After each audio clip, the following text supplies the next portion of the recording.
मेरे प्रिय छात्रों, मेरा नाम M.K. अंजना मूर्ति है।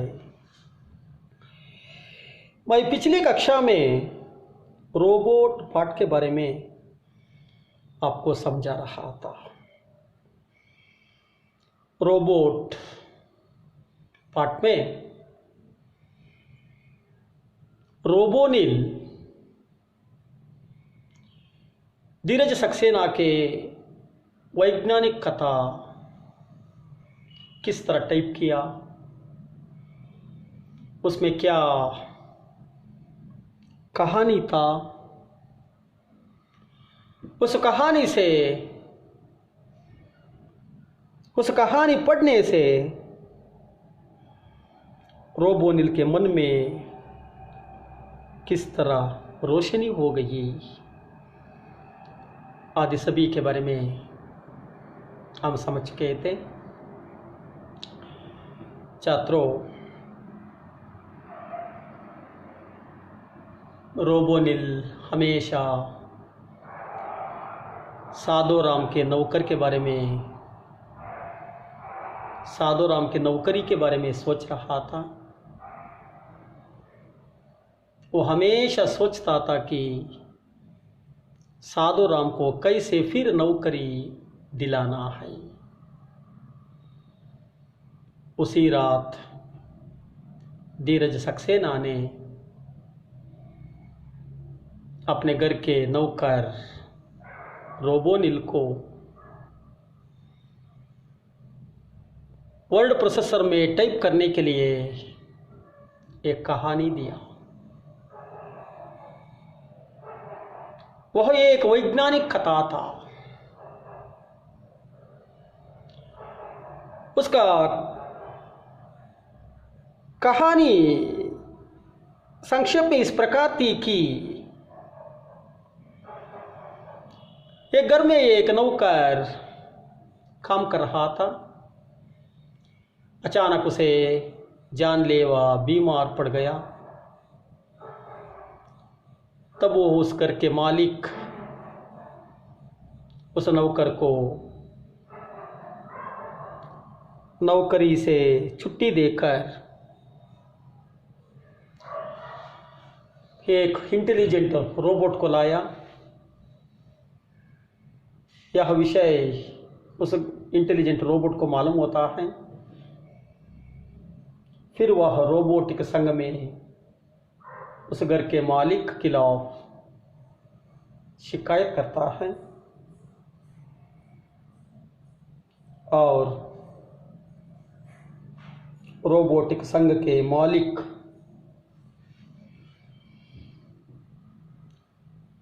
उस मालिक को बुलवा कर कहता है कि उस नौकर को घर में फिर नौकरी देना है। तो इस कहानी पढ़कर साधोराम के विषय में वह चिंता रोबोनिल में दूर हो गया। उसके मन में एकाएक रोशनी हो गई। इस तरह रोबोनिल वैज्ञानिक कथा को पढ़कर एक रास्ता उसे दिखा। ಆತ್ಮೀಯ ವಿದ್ಯಾರ್ಥಿಗಳೇ, ನಾವು ಇಂದಿನ ತರಗತಿಯಲ್ಲಿ ರೋಬೋಟ್ ಪಾಠದ ಬಗ್ಗೆ ತಿಳ್ಕೊತಾ ಇದ್ವಿ. ರೋಬೋಟ್ ಪಾಠದಲ್ಲಿ ರೋಬೋನಿಲ್ ಯಾವಾಗಲೂ ಸಾಧೋರಾಮ್ ಬಗ್ಗೆನೇ ಯಾಕೆ ಚಿಂತೆ ಮಾಡ್ತಾ ಇತ್ತು, ಆಮೇಲೆ ಅದರ ಪರಿಣಾಮ ಏನಾಯಿತು ಅನ್ನೋದ್ರ ಬಗ್ಗೆ ನಾವು ಇಂದಿನ ತರಗತಿಯಲ್ಲಿ ತಿಳ್ಕೊಂಡಿದ್ವಿ. ಯಾವಾಗಲೂ ರೋಬೋನಿಲ್ ಸಾಧೋರಾಮ್ಗೆ ನನ್ನಿಂದ ಕೆಲಸ ಹೋಯಿತು, ಮತ್ತೆ ಧೀರಜ್ ಸಕ್ಸೇನಾರವರ ಮನೆಯಲ್ಲಿ ಅವನಿಗೆ ಕೆಲಸ ಕೊಡಿಸೋದು ಹೇಗೆ ಅಂತ ಚಿಂತೆ ಮಾಡ್ತಾನೇ ಇತ್ತು. ಅದಕ್ಕೆ ಪ್ರಯತ್ನನೂ ಮಾಡಿತ್ತು. ಆದರೆ ಪ್ರಯತ್ನಕ್ಕೆ ಫಲ ಸಿಕ್ಕಿರಲಿಲ್ಲ. ರೋಬೋಟಿಕ್ ಕಾರ್ಪೊರೇಷನ್ ಸಂಘದ ಮಾಲೀಕ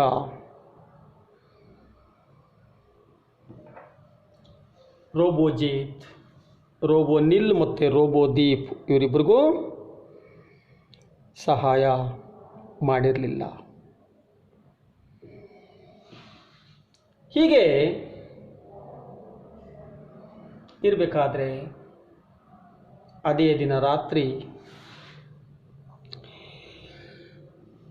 ರೋಬೋನಿಲ್ಗೆ ಆ ಮನೆಯ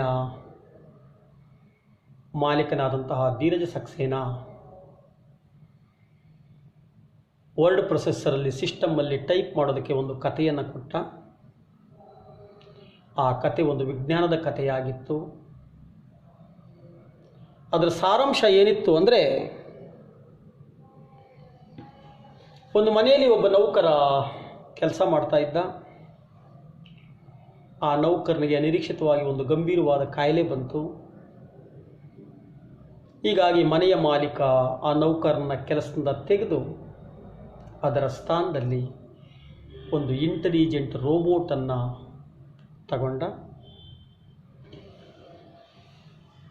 ಆಮೇಲೆ ಆ ರೋಬೋಟ್ಗೆ ಅದು ಗೊತ್ತಾಯಿತು, ನನ್ನಗಿಂತ ಮುಂಚೆ ನೌಕರ ಕೆಲಸ ಮಾಡ್ತಾ ಇದ್ದ, ಅವನಿಗೆ ಕಾಯಿಲೆ ಬಂದಿದ್ದ ಕಾರಣ ಅವನ ಕೆಲಸದಿಂದ ತೆಗೆದ್ರು ಅಂತ. ಅದು ರೋಬೋಟಿಕ್ ಸಂಘದ ಮೇಲಾಧಿಕಾರಿಗಳಿಗೆ ಗಮನ ತಗೊಬಂತು. ಆ ಮೇಲಾಧಿಕಾರಿಗಳು ಸಭೆಯನ್ನು ಸೇರಿ ಆ ಮಾಲೀಕನನ್ನು ಕರೆಸಿ ಅವನಿಗೆ ಹುಷಾರಾದ ಮೇಲೆ ಮತ್ತೆ ಅವನನ್ನು ಕೆಲಸಕ್ಕೆ ನೀವು ತಗೋಬೇಕು ಅಂತ ಆದೇಶವನ್ನು ಮಾಡಿದ್ರು. ಈ ಕಥೆಯನ್ನು ಓದಿದ ಮೇಲೆ ರೋಬೋನಿಲ್ಗೂ ಒಂದು ಮಾರ್ಗ ಸಿಕ್ತು. ಮನಸ್ಸಿನಲ್ಲಿ ಒಂದು ಹೊಸ ಉಪಾಯ ಒಡೆಯಿತು. ಮನಸ್ಸಿನಲ್ಲಿದ್ದಂತಹ ಚಿಂತೆ ದೂರ ಆಗಿ ಒಂದು ಬೆಳಕು ಮೂಡಿತು, ಸಮಾಧಾನ ಬಂತು. ಅಲ್ಲಿವರೆಗೂ ಆಗಿತ್ತು. उसके बाद क्या होता है हम जान करेंगे. अगले रोज ही रोबोदीप के साथ वह संघ के कार्यालय जा पहुंचा. अगले रोज रोबोनिल रोबोदीप के साथ रोबोटिक संघ के कार्यालय जा पहुंचा. ಹೀಗೆ ಮಾರನೇ ದಿನ ರೋಬೋದೀಪ್ ರೋಬೋನಿಲ್ನ ಜೊತೆಗೆ ರೋಬೋಟಿಕ್ ಸಂಘಕ್ಕೆ ಹೋಯಿತು. सब बातें सुनकर अध्यक्ष ने संघ की कार्यकारिणी की आपातकालीन बैठक बुलाई. तो रोबोनिल और रोबोदीप दोनों रोबोटिक संघ जाकर उस संघ के अध्यक्ष से सारी बातें सुनाई. रोबोनिल ने सारी बातें सुनाई अध्यक्ष से कि मैं धीरज सक्सेना के घर में आज काम कर रहा हूँ. मेरे पहले उस घर में साधु राम नामक नौकर काम कर रहा था. उसे अचानक एक्सीडेंट होकर वो अस्पताल जा पहुंचा. उसके बदले मुझे खरीद कर घर में रखे हैं और साधु राम को शाश्वत रूप में छुट्टी दिए है. इससे उसकी नौकरी चुरा लिया है. उसकी जिंदगी बर्बाद हो गया है. इस तरह कहा. तो सारी बातें सुनकर अध्यक्ष ने आपातकालीन कार्यकारिणी सभा बुलाई. ಹೀಗೆ ಮಾರನೇ ದಿನ ರೋಬೋನಿಲ್ और ರೋಬೋದೀಪ್ ಇಬ್ಬರು ರೋಬೋಟಿಕ್ ಸಂಘಕ್ಕೆ ಹೋದರು. ಆ ರೋಬೋಟಿಕ್ ಸಂಘದ ಅಧ್ಯಕ್ಷರಿಗೆಲ್ಲ ವಿಷಯವನ್ನು ಹೇಳಿದ್ರು. ಧೀರಜ್ ಸಕ್ಸೇನಾರವರ ಮನೆಯಲ್ಲಿ ನಾನು ಕೆಲಸ ಮಾಡ್ತಾ ಇದ್ದೀನಿ. ರೋಬೋ ನಿಲ್ಲಿ ಹೇಳ್ತು, ನನಗಿಂತ ಮುಂಚೆ ಸಾಧೋರಾಮ್ ಎಂಬ ಒಬ್ಬ ನೌಕರ ಕೆಲಸ ಮಾಡ್ತಾ ಇದ್ದ. ಅವನು ಅನಿರೀಕ್ಷಿತವಾಗಿ ಬಸ್ನಿಂದ ಬಿದ್ದು ಆಸ್ಪತ್ರೆಗೆ ಹೋಗಿರೋ ಕಾರಣದಿಂದ ನನ್ನನ್ನು ಇಟ್ಕೊಂಡಿದ್ದಾರೆ. ಆದರೆ ಮೊದಲಿದ್ದಂಥ ನೌಕರನಿಗೆ ಕೆಲಸದಿಂದ ತೆಗೆದುಹಾಕಿದರೆ, ಹೀಗಾಗಿ ಅವನ ಜೀವನಕ್ಕೆ ಕಷ್ಟ ಆಗಿದೆ, ಅವನ ಕೆಲಸ ಕಳ್ಕೊಂಡಿದ್ದಾನೆ. ಈ ವಯಸ್ಸಲ್ಲಿ ಅವನಿಗೆ ಯಾರು ಕೆಲಸ ಕೊಡ್ತಾರೆ ಅಂತೆಲ್ಲ ವಿಷಯವನ್ನು ಹೇಳಿದ ತಕ್ಷಣ ರೋಬೋಟಿಕ್ ಸಂಘದ ಅಧ್ಯಕ್ಷರು ತಕ್ಷಣ ಒಂದು ಎಲ್ಲ ಕಾರ್ಯಕರ್ತರ ಒಂದು ಮೀಟಿಂಗನ್ನು ಕರೆದರು. बैठक में तय हुआ कि सभी रोबोटिक कंपनियों के काम करने वाले रोबोटों की हड़ताल का आह्वान कर दिया जाए. उस बैठक में तय हुआ कि रोबोटिक कंपनियों के काम करने वाले रोबोटों की हड़ताल का आह्वान कर दिया जाए. ಆ ಮೀಟಿಂಗಲ್ಲಿ ನಿರ್ಧಾರ ಮಾಡಿದ್ರು, ಎಲ್ಲ ರೋಬೋಟಿಕ್ ಕಂಪನಿಗಳ ಮೂಲಕ ಯಾರ್ಯಾರು ಕೆಲಸ ಮಾಡ್ತಾವ್ರೆ ಆ ಎಲ್ಲ ರೋಬೋಟ್ಗಳನ್ನು ಮೀಟಿಂಗ್ ಕರೀರಿ ಅಂತ ಆಹ್ವಾನಿಸಿದ್ರು. रोबोटिक कंपनियों के मालिक के बीच इस आह्वान से हलचल मच गई. रोबोटिक कंपनियों के मालिकों में इस अचानक मीटिंग से, बैठक से ಹಲ್ಚಲ್ ಮಚ್ ಗೈ. ಯಾವಾಗ ಅನಿರೀಕ್ಷಿತವಾಗಿ ರೋಬೋಟ್ಗಳನ್ನೂ ಸಹ ಮೀಟಿಂಗ್ ಕರ್ಕೊಬನ್ನಿ ಅಂತ ಒಂದು ಸಭೆಯನ್ನು ಕರೆದ್ರು, ಆ ಸಭೆಯಿಂದ ಕಂಪನಿಗಳ ಮಾಲೀಕರ ನಡುವೆ ಒಂದು ಬಿರುಸಿನ ಚಟುವಟಿಕೆ ಶುರುವಾಯಿತು.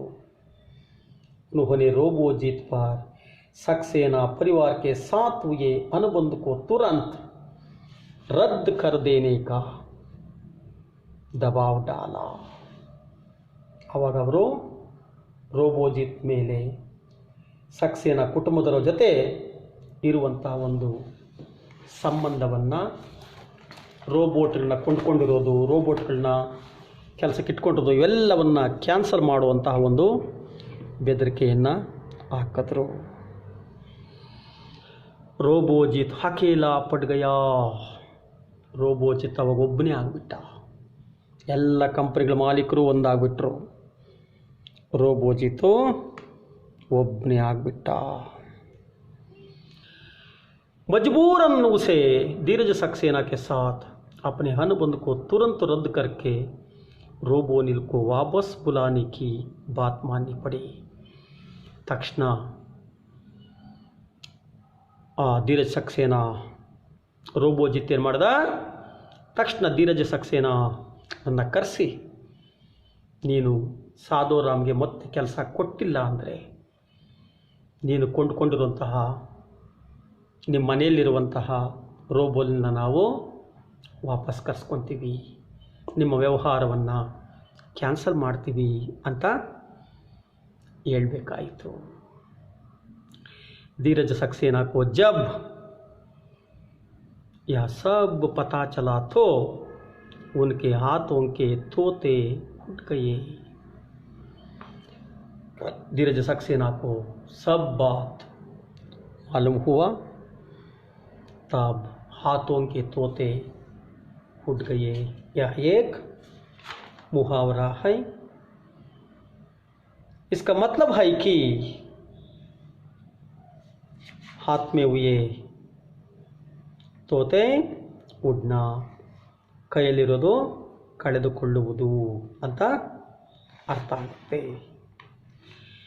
ಹೀಗಾಗಿ ಯೋಚನೆ ಮಾಡ್ದ, ಓ ನಮ್ಮ ಮನೆಯಲ್ಲಿದ್ದಂತಹ ರೋಬೋ ನಿಲ್ಲು ಹೊರಟೋಗೋ ಚಾನ್ಸಸ್ ಇದೆ, ನಾನೇನಾದರೂ ಮತ್ತೆ ಸಾಧೋರಾಮ್ಗೆ ಕೆಲಸ ಕೊಟ್ಟಿಲ್ಲ ಅಂದರೆ ನಮ್ಮ ಮನೆಯಲ್ಲಿ ಅಚ್ಚುಕಟ್ಟಾಗಿ ಕೆಲಸ ಮಾಡ್ತಾ ಇರುವಂತಹ ರೋಬೋನಿಲ್ನ ಮತ್ತೆ ವಾಪಸ್ ಕರ್ಸ್ಕೊಬಿಡ್ತಾರೆ ಅಂತ ಗೊತ್ತಾಯಿತು.